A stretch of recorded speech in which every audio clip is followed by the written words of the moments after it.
जय श्री राम। कैसे हैं आप लोग? मैं हूं महिमा। मैं आपको क्लास 10 का साइंस पढ़ा रही हूं और इस सेशन में हमने क्लास 10 का फर्स्ट चैप्टर कंप्लीट कर लिया है। आई होप आपने मेरे सारे लेक्चर्स देख के इस चैप्टर को अच्छे से कंप्लीट कर लिया होगा, पढ़ लिया होगा। अब हम आगे बढ़ते हैं और इसके क्वेश्चन आंसर्स पर चलते हैं। तो आप अपनी बुक जो है और नोटबुक जो है अपने साथ में लेके बैठिएगा, क्योंकि मैं इसके क्वेश्चंस आपको बताऊंगी। अगर आपने मेरे वीडियोस अच्छे से देखे हैं, लेक्चर्स अच्छे से अटेंड किए हैं और उनको समझा है, पढ़ा है, लिखा है, सब किया है, तो आपको इन क्वेश्चंस के आंसर पहले से ही मालूम होंगे। हम इसको रिवाइज दोबारा से कर लेते हैं। चलिए अपनी बुक का पेज नंबर 6 निकालिए और उसका फर्स्ट क्वेश्चन देखिए। उसका फर्स्ट क्वेश्चन क्या है, चलिए पढ़ते हैं। वायु में जलाने से पहले मैग्नीशियम रिबन को साफ क्यों किया जाता है? Why should magnesium ribbon be cleaned before burn in air? ठीक है, देखिए मैग्नीशियम रिबन को साफ क्यों किया जाता है। मैग्नीशियम रिबन क्या है? मैग्नीशियम क्या है? एक अत्यधिक क्रियाशील धातु है, एक रिएक्टिव मेटल है। ठीक है, अब वो इतनी रिएक्टिव मेटल है कि जब वो उसको बाहर रखा जाता है तो वायु या वातावरण में जो भी उपस्थित एलिमेंट्स हैं, जो भी तत्व है, वो उनसे क्रिया कर लेती है और एक नया पदार्थ बना लेती है, जिसकी परत वो अपने ऊपर चढ़ा लेती है। जिससे क्या होता है, मैग्नीशियम तो नीचे रह जाता है, उसकी परत ऊपर रहती है। ठीक है, अब हमको जो एक्सपेरिमेंट करना है, जो प्रयोग करना है, वो किसके साथ करना है? मैग्नीशियम के साथ, ना कि जो उसने बनाई। मान लीजिए वायु में उपस्थित ऑक्सीजन रहती है, तो वो मैग्नीशियम क्या करेगी? ऑक्सीजन के साथ रिएक्शन करेगी और क्या बना लेगी? मैग्नीशियम ऑक्साइड बना लेगी। तो हमें मैग्नीशियम ऑक्साइड के साथ तो एक्सपेरिमेंट करना नहीं है, हमको एक्सपेरिमेंट किसके साथ करना है? मैग्नीशियम के साथ। इसी कारण से हम उसको साफ कर लेते हैं, तो वो उससे अच्छे से जल जाती है। बस इतना सा क्वेश्चन है, इतना सा आंसर है। क्या आंसर है? कि मैग्नीशियम जो है एक क्रियाशील धातु है। सॉरी, मैग्नीशियम एक अत्यधिक क्रियाशील धातु है। तो वह क्या करती है? वायु में उपस्थित ऑक्सीजन से क्रिया करके मैग्नीशियम ऑक्साइड की परत अपने ऊपर चढ़ा लेती है और इसको हटाने के लिए हम इसे रेगमाल के द्वारा साफ करते हैं, जिससे ये आसानी से जल जाती है। ठीक है, यही आंसर है हमारा, इसको ही हमको समझना है। अब मान लीजिए कि हाँ, आपको बारिश का मौसम है, छत पे आपने चेयर रख रखी है, आपको शाम को जाके उस पर बैठने का मन हुआ, लेकिन क्या हुआ कि दिन में बारिश हुई थी तो उस पर पानी भर गया। अब आप क्या करोगे? उसको हटाओगे पानी को, फिर उसको साफ करोगे, फिर उस पर बैठोगे। अब कोई आपसे पूछे कि भाई आपने ये पानी क्यों हटाया, ये चेयर को साफ क्यों की? अरे तो आप बोलोगे ना कि मुझे चेयर पे बैठना था, पानी में थोड़ी बैठना था, इसलिए मैंने उसको साफ किया। सेम ऐसा ही इसमें मैग्नीशियम में कि हमें मैग्नीशियम के साथ एक्सपेरिमेंट करना था, ना कि हमको मैग्नीशियम ऑक्साइड या फिर मैग्नीशियम जो जिस भी एलिमेंट से क्रिया करे या रिएक्शन करे उसके साथ, जो भी वो तत्व पदार्थ बना है उसके साथ, तो इसलिए हमने उसको साफ कर लिया। ठीक है, अब देखिए यहाँ पे मैंने वही लिखा है, ज्यादा कुछ नहीं। Magnesium is very reactive metal, अत्यधिक क्रियाशील धातु है, जो क्या करती है? वायु ऑक्सीजन से मैग्नीशियम ऑक्साइड बना लेती है रिएक्शन करके, क्रिया करके। तो इसको हटाने के लिए हम क्या करते हैं? उसको रेगमाल से साफ कर लेते हैं। ठीक है, सैंड पेपर से साफ कर लेते हैं। चलो, आई होप आपको ये क्वेश्चन समझ नहीं आया होगा, और नहीं आया है तो आप दोबारा बोल दीजिएगा, मैं आपको दोबारा इसको समझा दूंगी अपने नेक्स्ट लेक्चर में। अब आगे चलते हैं। इसका सेकंड क्वेश्चन जो है वो क्या है? बैलेंसिंग के लिए है। देखिए अब मैं क्वेश्चन पढ़ती हूँ। सॉरी, पढ़िए आप लोग क्वेश्चन। क्या क्वेश्चन है? देखिए अपनी बुक्स में, निम्नलिखित रासायनिक अभिक्रियाओं के लिए संतुलित समीकरण लिखिए। Right a balanced equation for the following chemical reaction. ठीक है, कुछ उन्होंने केमिकल रिएक्शंस दिए हैं जिनके लिए हमको क्या करना है? इक्वेशन बनाकर लिखनी है। ठीक है, अब देखिए फर्स्ट आपको केमिकल रिएक्शन क्या दिया है, अपन देखते हैं। आप बनाने की कोशिश कीजिए। इसको हम क्लीन कर लेते हैं। देखिए फर्स्ट उन्होंने दिया हाइड्रोजन प्लस क्लोरीन तो हाइड्रोजन का क्या होता है फॉर्मूला H2, क्लोरीन का Cl2। अब ये क्या बना रहा है हाइड्रोक्लोराइड, हाइड्रोजन क्लोराइड, ठीक है। सॉरी, देखो अब हाइड्रोजन क्लोराइड बना रहा है। अब हमको क्या बोला है कि पहले तो इसकी इक्वेशन बनाई, तो हमने इक्वेशन बना ली। इसमें क्या लिखा था, इसमें आपको लिखा था कि hydrogen plus chlorine arrow hydrogen chloride, ठीक है। तो हमने इसकी इक्वेशन लिख ली क्योंकि हाइड्रोजन का फॉर्मूला ये होता है, क्लोरीन का ये होता है और हाइड्रोजन क्लोराइड का ये होता है, ठीक है। अब क्या करते हैं ये आपने अपनी 9th क्लास में सीखा है, हाइड्रोजन का क्या सिंबल होता है, क्लोरीन का क्या सिंबल होता है, फिर उस पर रिएक्ट करके हाइड्रोजन क्लोराइड बनता है तो उसका फॉर्मूला कैसे बनता है, ये आपने सीखा होगा। अगर आप इसको भूल गए हैं या आपको नहीं आता है तो आप मुझे कमेंट सेक्शन में बताइएगा। मैं इसकी एक सेपरेट वीडियो बनाऊंगी जिसमें आपको एक तो वो टेबल जो आपकी 9th क्लास की बुक होगी ना, अभी भी रखी होगी आई होप, तो उसमें से आप वो पूरा जो टेबल है जिसमें ये पूरे सिंबल्स बताए गए हैं, ये बताया गया है सॉरी, उनको आप एक बार देख लीजिएगा, उस टेबल को अपने पास रखिएगा कहीं नोट करके या फिर ऐसे करके, या फिर नहीं भी हो तो आपको नेट पे तो सब मिल जाता है, पूरी दुनिया मिल जाती है, ठीक है, तो ढूंढ लीजिएगा।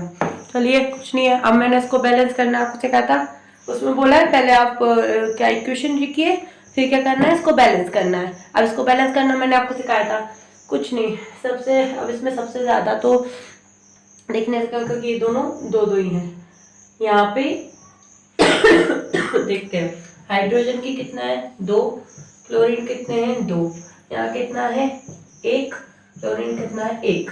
अब हम इसको बैलेंस करना है तो क्या करेंगे, यहाँ पे 2 2 है तो यहाँ पे भी 2 होना चाहिए, तो ये तो बड़ा इजी है, बस इन दोनों में क्या कर दो 2 का मल्टीप्लाई कर दो, तो क्या हो जाएगा H2 प्लस Cl2 2HCl। मैंने आपको जब मैं आपको बैलेंस करना सिखा रही थी तो मैंने आपको बताया था कि जब भी हम लिखेंगे मल्टीप्लाई करने पे तो क्या आगे ही लिखते हैं, ठीक है। तो इसकी बैलेंस इक्वेशन हो गई, ये हो गया हमारा आंसर, ठीक है।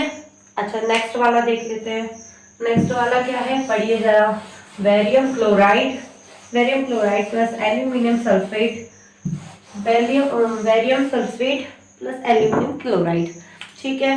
तो इसके हम लिखते हैं क्या है, बेरियम का बी है, क्लोराइड का Cl2, chloride plus aluminium sulphate, ठीक है। क्या है फिर बेरियम सल्फेट, फिर क्या दिया है एल्यूमिनियम क्लोराइड,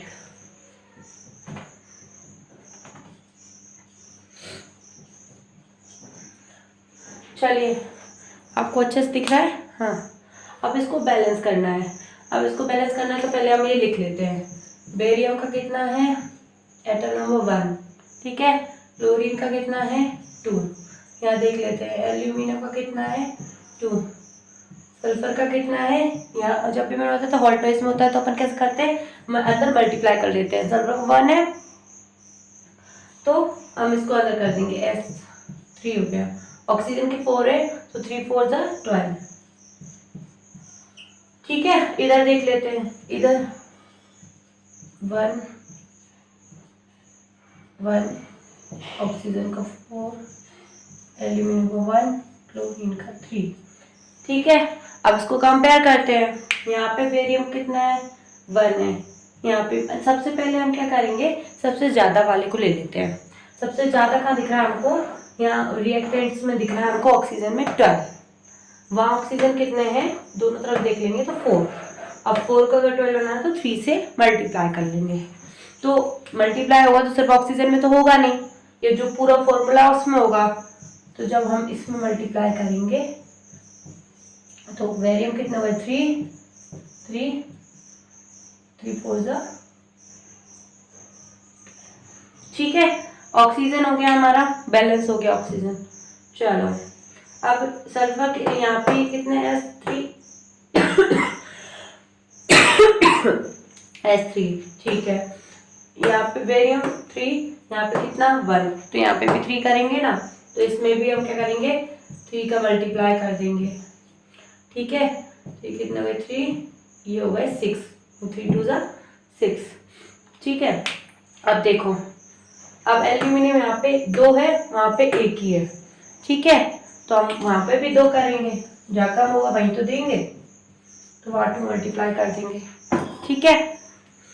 चलो अब हमारा इक्वेशन क्या बन गया कि 3BaCl2 प्लस L2SO4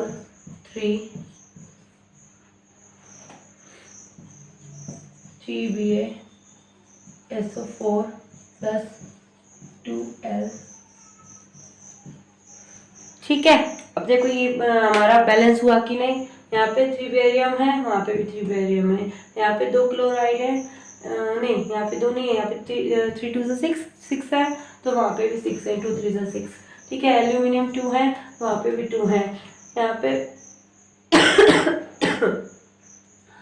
S1 है 1 है, ठीक है। यहाँ 3 है, तो यहाँ पे भी 3 है। ऑक्सीजन यहाँ पे 12 है, तो वहाँ पे भी 12 है। ये हमारा बैलेंस हो गया, ठीक है। चलो तो ये हो गया आंसर, ठीक।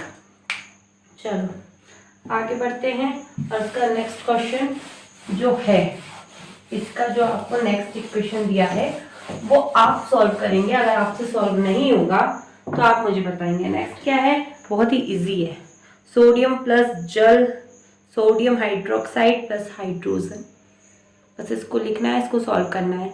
इसके बाद हम नेक्स्ट क्वेश्चन पे चलेंगे। नेक्स्ट क्वेश्चन में क्या बोला है कि निम्नलिखित अभिक्रियाओं के लिए उनके अवस्था के संकेतों के साथ संतुलित रासायनिक समीकरण लिखिए। अब इसमें भी हमको बैलेंस इक्वेशन ही बनाना है, लेकिन क्या करना है, उनकी जो भौतिक अवस्थाएं हैं, फिजिकल स्टेट है, उनके साथ ही हमको लिखना है, ठीक है। तो फर्स्ट देख लेते हैं। अब इसमें दिया हुआ है, इसमें आपको क्या लिखना है, आपको इसमें बोला गया है, जैसे फर्स्ट देखिए, इसमें फर्स्ट क्या बोला गया है, जल में barium chloride, solution of barium chloride. अब सॉल्यूशन ऑफ बैरियम क्लोराइड या जल में बैरियम क्लोराइड का क्या मतलब होगा कि हम वो क्या है, जलीय विलयन है। जलीय विलयन जब भी होता है तो हम उसके लिए क्या यूज करते हैं, AQ, ठीक है। तो उसके आगे AQ लिख देंगे, सिंपल। अगर कोई गैस है, उसमें गैस ही लिखा रहेगा, तो गैस के लिए हम G लिख देंगे, सॉलिड है तो S लिख देंगे। बहुत इजी है, और वही करना है। मैं एक कराऊंगी, एक आप कर लेना, ठीक है।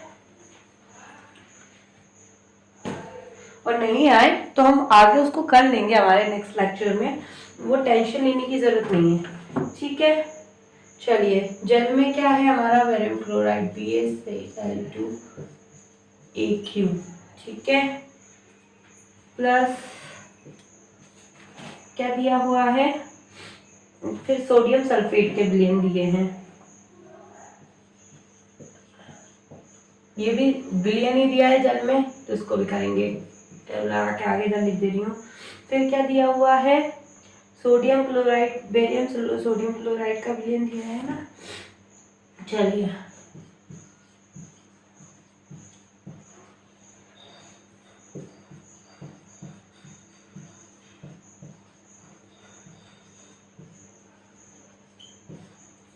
बस ये आंसर हो गया, ठीक है। सेकंड वाला भी आप देख लीजिए, सोडियम हाइड्रोक्साइड का विलयन, ये सोडियम हाइड्रोक्साइड का विलयन है, तो एक ही लिख देंगे। फिर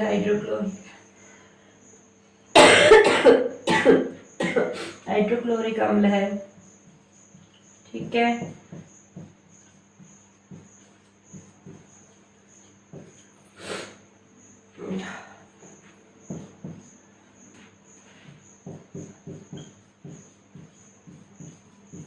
बस ये इसका आंसर हो गया, ठीक है।